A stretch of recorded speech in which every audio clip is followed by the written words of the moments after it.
Alhamdulillah. Avons-nous pris conscience de l'importance des parents? Agissons-nous comme il se doit envers nos parents? Combien de gens pensent agir bien envers leurs parents alors qu'ils ne savent même pas qu'ils ont presque atteint le summum de l'ingratitude? Wal'iyadhu billah. Avons-nous compris que l'obéissance à notre Seigneur passe aussi par l'obéissance envers nos parents et que la colère de Dieu est dans la colère des parents et la satisfaction d'Allah subhanahu wa ta'ala notre Seigneur est dans la satisfaction de nos parents, comme l'a dit le prophète alayhi salatu wassalam. Avons-nous pris conscience que le manque de respect que nous avons envers nos parents, on va le payer un jour ou un autre? Et tout cela est détaillé dans les textes que nous allons voir tout de suite bi'idhnillahi tabaraka wa ta'ala. Allahu Rabbuna huwal ilahu lahu minal asma'i mastafahu al-wahidul hayyu kadhal maliku والملك المالك لا شريك.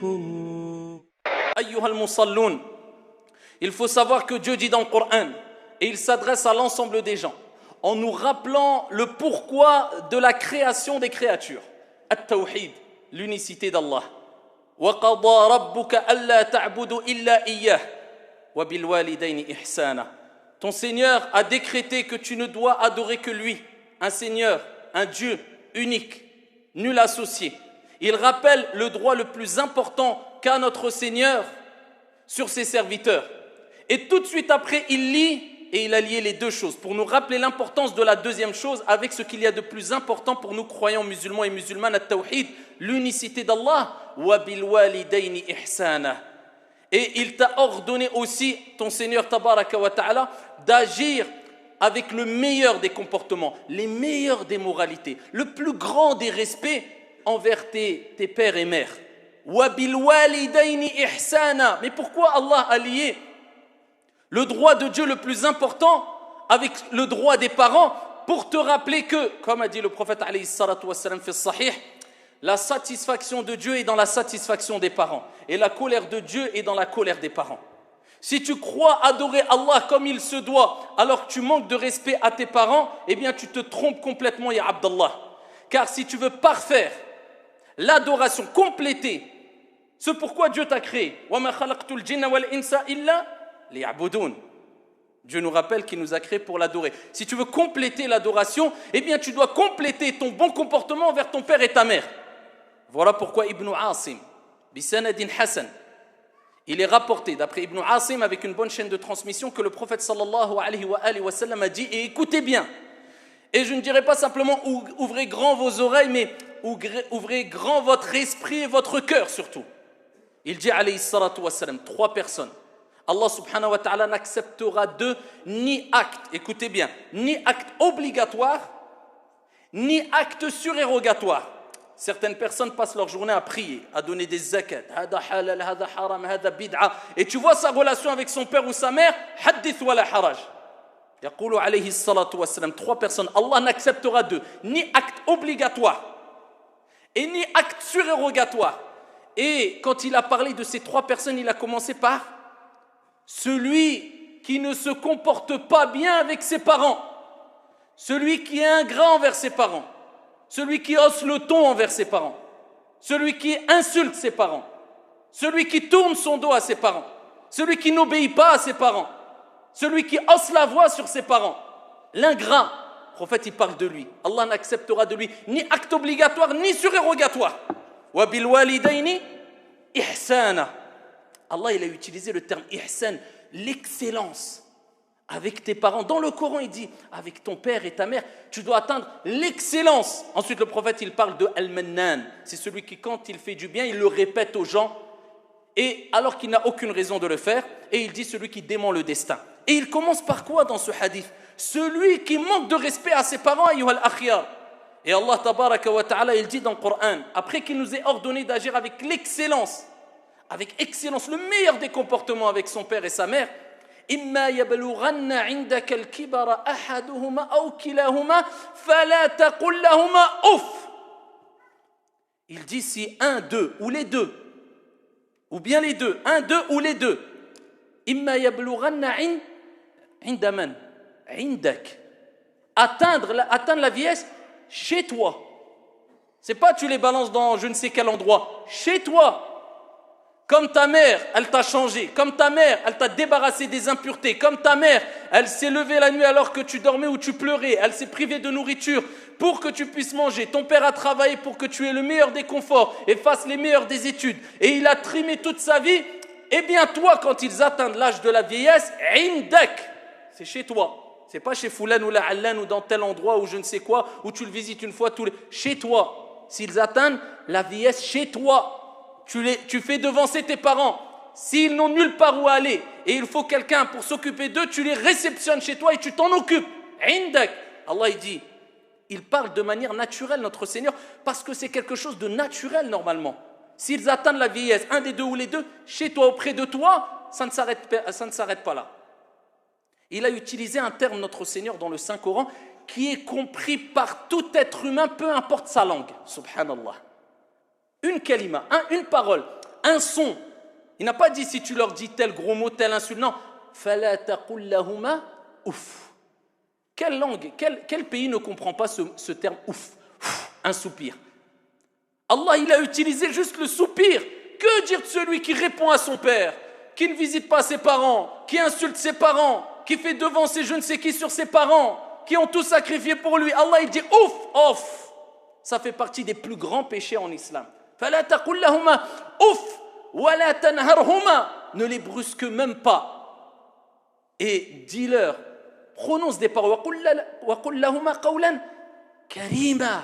Des paroles bonnes, douces, respectueuses. C'est ainsi que tu dois réagir avec tes parents, ya Abdallah. C'est pour cela que beaucoup de gens ne prennent pas conscience du degré d'importance que Dieu a donné aux parents. Et c'est pour ça que le prophète sallallahu alayhi wa sallam fait sahih et muslim, il dit rarima anfu, rarima anfu, rarima anfu. C'est-à-dire c'est une expression qui disait à l'époque, c'était pour dire que la personne est humiliée. Elle a atteint un degré d'humiliation qu'Allah l'humilie, que Dieu l'humilie. Le prophète a répété 3 fois, ils ont dit qui est au messager de Dieu?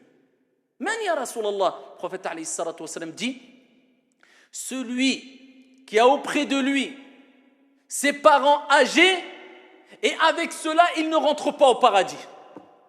Pour rappeler, si tes parents sont âgés et sont près de toi, c'est très facile pour toi de rentrer au paradis. Car ton père et ta mère sont ton paradis. Et c'est pour ça, fait sahih, le prophète alayhi salatu wa sallam a dit le paradis est sous les pieds des parents. Et dans un autre hadith, est sous les pieds de la mère. Et le prophète, quand il parle des parents pour te rappeler que c'est ton paradis, eh bien, il dit alayhi salatu wa sallam, le père, al-ab, c'est al-bab, la porte du milieu des portes du paradis. Prends-en soin si tu veux ou délaisse-la. Pour te dire, tu veux rentrer au paradis, prends soin de ton père. Tu veux pas rentrer au paradis, délaisse. Le fait de prendre soin de ton père. Amma la mère, vous connaissez tous le hadith, où un homme a dit, ya Rasulallah, qui est la personne qui mérite le plus ma compagnie, ma présence? C'est pas ton sahab, ton copain, ton ami, Qui est la personne qui mérite le plus que je sois à côté d'elle? Le prophète, il dit, Ummuk, ta mère. Il dit, Thumma man. Ensuite, c'est qui? Il répète le prophète, Ummuk, ta mère. Il dit, Thumma man. Ensuite, qui? Il dit, Ummuk, ta mère. Il dit, Thumma man. 3 fois la mère. Il dit ensuite qui? Il dit, Thumma abouk. Il dit, ensuite, c'est ton père. Le prophète, regardez l'importance qu'il a donnée aux parents pour te dire, ton paradis, c'est tes parents. Tu veux délaisser le paradis, délaisse tes parents. Tu veux délaisser tes parents, délaisse le paradis. C'est comme ça que ça se passe. Et quand on regarde comment réagissaient ceux qui ont compris la religion mieux que nous, ceux qui ont été les élèves du prophète Mohammed alayhi salatu wassalam, et des compagnons radiyallahu anhum wa ardahum, ceux qui ont vécu dans ces générations proches de la génération du prophète alayhi salatu wassalam, un grand nombre d'entre eux nous ont donné des leçons concernant le bon comportement vis-à-vis des parents qui nous laissent bouche ouverte. Parmi eux, Ibn Sirin, rahimahullah, ce grand ascète, ce grand savant, eh bien, un jour, il parlait avec sa mère et des gens sont passés devant lui. C'était une personne réputée pour sa science, pour sa piété, pour son ascétisme. Ils ont dit, ah, Ibn Sirin, il est malade. Qu'est-ce qu'il a? Les autres lui ont répondu à la personne qui a posé la question, qui s'est interrogée. Il a dit, non, c'est quand il parle avec sa mère, il parle comme ça. Il pensait qu'il était malade. Vous savez pourquoi? Ibn Sirin, à chaque fois qu'il parlait avec sa mère, il chuchotait. Salam alaikum. Par crainte de parler un peu trop fort et de rentrer dans le mauvais comportement, l'ingratitude envers leurs parents. Ça, c'était qui? Ça, c'était les hommes qui ont compris cette religion, ayyuha al-akhyar. C'était les femmes qui ont compris cette religion et l'importance des parents. Parmi eux, Ibn al-Munkadir, rahimahullah ta'ala, il dit, toute la nuit, je suis resté masser les pieds de ma mère. Toute la nuit, je suis resté masser les pieds de ma mère. Alors que mon frère a passé toute la nuit fi salah. Le meilleur acte d'adoration pratique à salah. Il dit, toute la nuit, mon frère est resté à salah. Il a dit, je n'échangerai pour rien ma nuit avec sa nuit. Moi, j'ai passé ma nuit à masser ma mère, c'est mieux que lui, ce qu'il a fait pendant toute la nuit, à quoi? À faire la prière. Ça, c'était des gens qui avaient compris. Ali ibn al-Hussein, radiyallahu anhu wa arda. Regardez ce qu'il dit. Quand on l'a interrogé, ils ont dit, toi, on voit que tu as un bon comportement, mais par contre, il y a quelque chose qui nous interroge. On ne te voit jamais manger avec ta mère. Pourquoi tu n'accompagnes pas ta mère lors du repas? Mange avec elle. Vous savez ce qu'il dit? Il dit, je ne veux pas manger avec ma mère parce que j'ai peur que, en mangeant avec elle, je prenne une part de la nourriture dont elle voulait prendre sans que je le sache, et par cela, je tombe dans l'ingratitude ou le mauvais comportement envers les parents. Ils avaient atteint quel stade? Je ne veux pas manger, j'ai peur que je prenne un bout de viande, alors que ma mère voulait le prendre sans que je le sache, et je l'ai pris avant ma mère et que je tombe dans uququl walidain. Vous avez vu le niveau qu'ils avaient atteint? Ça, c'était des gens pieux et vertueux. Ibn Umar radiyallahu anhu arda, il voit une personne en train de faire tawaf hawla al-Kaaba et il portait sa mère sur son dos.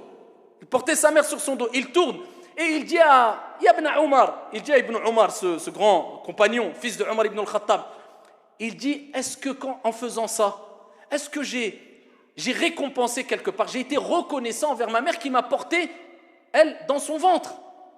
Il dit, pas même une seule contraction.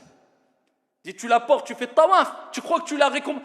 Wallah, même une contraction que tu lui as donnée, un coup que tu lui as donné dans le ventre, tu lui as même pas récompensé par rapport à cela en la portant sur ton dos et en faisant tawaf autour de la Kaaba. On n'en est même pas là. Il y a des gens, juste visiter sa mère de temps en temps ou accompagner sa mère, ou il est loin, miskin. On n'en est même pas là encore. Ayyuha al-akhyar, la bienfaisance envers les parents, c'est ce qui fera de toi une personne aimée et satisfaite et qui aura satisfait Allah subhanahu wa ta'ala. Sinon, tu te mets dans, comme on dit, excusez-moi du terme, dans de sales draps. Les gens ne prennent pas conscience, surtout quand on voit la jeunesse d'aujourd'hui. C'est devenu banal pour eux que d'osser le ton sur leur mère. Certains insultent leurs parents. Wallahi wa rabbil Kaaba, une femme me l'a dit, une mère de sa propre bouche. Elle se plaignait de ses enfants qu'elle a éduqués, qu'elle a tout sacrifié et qu'ils l'ont abandonné. Ça faisait 4 ans que son fils ne voulait plus lui répondre au téléphone. Peu importe la raison dans les détails, où elle m'a donné sa version, je n'ai pas entendu la version de l'enfant, mais arrivé à ce stade-là, 4 ans, la mère essaye d'appeler son fils et son fils ne veut plus lui répondre. Et quand il a répondu, son fils, à sa mère, il a dit « Wallahi, j'attends juste le jour où on va m'annoncer ta mort. » Ça, c'est des gens qui vivent avec nous en France. Des gens qui me le disent, la mère qui pleure devant moi. Et ça, c'est devenu chose presque banale, malheureusement, dans toutes les villes, dans tous les endroits, dans les 4 coins du monde. Alors qu'Allah subhanahu wa ta'ala nous a ordonné de se comporter de la meilleure des manières envers ses parents, même s'ils ne sont pas musulmans. Et Allah Jalla wa ala nous dit وَإِنْ جَاهَدَاكَ عَلَى أَن تُشْرِكَ بِمَا لَيْسَ لَكَ بِهِ عِلْمٌ فَلَا تُطِعْهُمَا وَصَاحِبْهُمَا فِي الدُّنْيَا مَعْرُوفًا. Allah, il dit, même si tu as des parents qui ne sont pas croyants et qui t'imposent, te forcent à donner des associés à Dieu, à ne plus croire, ils t'imposent, avec cela, Dieu dit, ne les écoute pas, ne leur obéis pas, parce qu'il n'y a pas d'obéissance dans des choses comme cela, mais par contre, il dit, وَصَاحِبْهُمَا فِي الدُّنْيا مَعْرُوفًا. مع ذلك, ici-bas, tu dois te comporter de la meilleure des manières avec eux. Subhanallah. Que dire de ton père ou ta mère qui dit La ilaha illallah Muhammadur Rasulullah? Où en sommes-nous, ayyuhal akhyar, par rapport à tous ces textes, par rapport à ce qu'a dit le prophète alayhi salatu wassalam, quand il nous incite à garder les liens de parenté avec nos parents, même s'ils sont morts. Le prophète alayhi salatu wassalam, il dit garde les liens de parenté même si ton père est dans sa tombe. Ils ont dit comment ya Rasulallah, mon père est mort, je vais garder Silatul Rahim même alors qu'il est mort? Il dit na'am, en visitant les amis de ton père. Ça veut dire que même la bienfaisance envers les parents doit continuer après la mort de tes parents. Comment? Eh bien en tissant, en gardant, en respectant les liens qu'avait ton père avec ses amis, avec ses proches. Tu les visites afin de afin d'être reconnaissant vis-à-vis de ton père. Agir avec le bien vis-à-vis de ton père. C'est ça à quoi nous appelle cette noble religion, l'islam, ayyuhal akhyar. Où en sommes-nous par rapport à ces textes-là? Combien appliquent cela, illa man rahimallah? Ensuite, on se dit, mais pourquoi il m'arrive des problèmes? Mais pourquoi? Kama tadinu tudan. Si tu fais cela à tes parents, eh bien ne t'étonne pas que tu pleures comme tu as fait pleurer tes parents, que tu goûtes à la misère comme tu as fait goûter à la misère à tes parents. Et ça, c'est simplement la petite punition qui t'attend ici-bas. C'est-à-dire, c'est la répercussion de ton mauvais comportement vis-à-vis de tes parents. Que dire dans l'au-delà, auprès de ton Seigneur, alors qu'il a lié la bienfaisance, l'excellence envers les parents avec l'excellence dans l'adoration vis-à-vis de ton Seigneur, tabaraka wa ta'ala, de ton Seigneur. Et il y a des gens qui pleurent maintenant aujourd'hui. Et quand on leur dit, remets ta cassette en arrière, qu'est-ce que tu as fait à tes parents quand tu étais jeune? Ils disent, c'est vrai.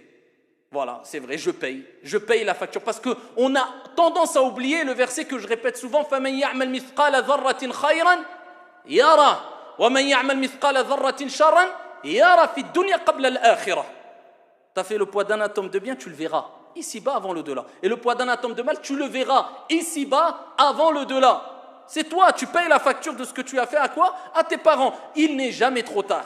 Tes parents sont encore vivants, eh bien, corrige-toi. Tu les as fait pleurer? Eh bien, fais rentrer la joie chez eux. Et remets-toi en question. Ils sont décédés, c'est pas trop tard. Ad-du'a mustajab. Si toi, tu es un enfant vertueux, tu fais du'a pour tes parents. Et il est là l'investissement. Et ça, c'est un message à tous les parents.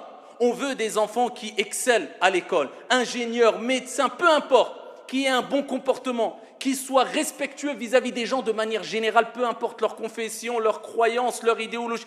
Des enfants respectueux. Mais par contre, n'oubliez pas que le meilleur investissement, c'est l'enfant pieux et vertueux. Parce que ton enfant a beau gagner des millions quand tu seras dans ta tombe. Vous croyez que c'est ces millions qui vont vous être bénéfiques ou c'est un enfant qui va faire ad-du'a? إذا مات الإنسان انقطع عمله إلا من ثلاث وقال عليه الصلاة والسلام وذكر منهم أو ولد صالح يدعو له. Quand tu meurs, tout est interrompu, sauf trois choses. Il a mentionné parmi ces trois choses un enfant pieux. Il n'a pas dit riche. Il n'a pas dit je ne sais. Un enfant pieux qui fait du'a pour toi. C'est là l'investissement. Il est là l'investissement. Voilà pourquoi les parents doivent s'efforcer à avoir des enfants vertueux qui s'accrochent à leur religion, à leurs principes religieux aussi et qui excellent dans le comportement avec les gens de manière générale, mais des enfants pieux, vertueux qui puissent investir en eux afin qu'ils invoquent en sa faveur bi'idhnillahi azza wa jalla du'a. Et on en a parlé déjà de du'a. Donc n'oubliez jamais ça.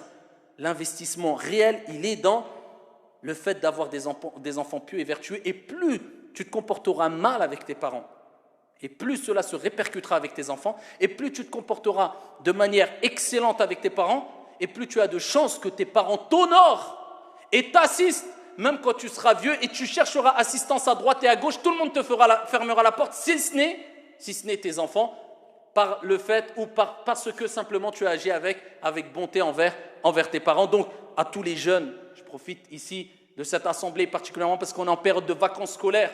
Ne minimisez pas le fait juste de dire à vos parents « ouf » ou de mettre en colère vos parents.